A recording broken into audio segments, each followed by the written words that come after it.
హరి ఓం శ్రీమాత్రే నమ. లలితా సహస్రనామ పారాయణలో భాగంగా ఈరోజు అమ్మవారి నామం 4 అక్షరాల నామం 810వ నామం పాశహస్త.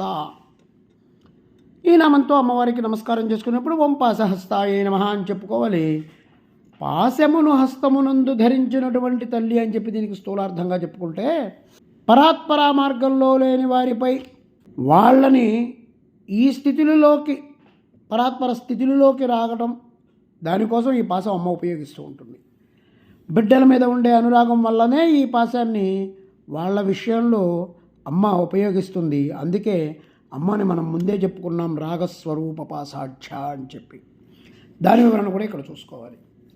అసలు పాశహస్త, పాశహంత్రి, పరమంత్ర విభేదని ఈ 3 నామాలు కలిపితే ఇదొక శ్లోకపాదం, అత్యద్భుతమైనటువంటి మంత్రం. దీన్ని అనుసంధానం చేసుకొని కనుక లలితా సహస్రం పారాయణ చేస్తే దీనికో ప్రయోజనం ఉంది.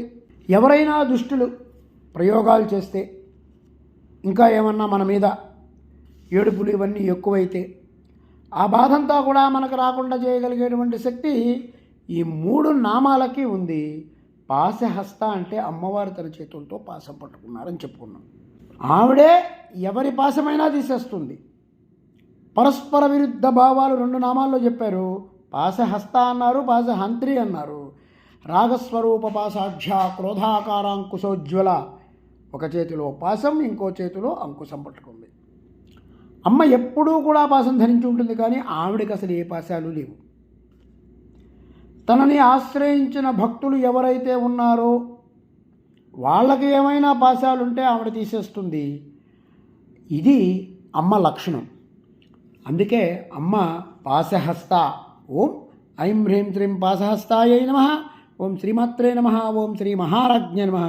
శ్రీమత్సింహాసనేశ్వర్యై నమః.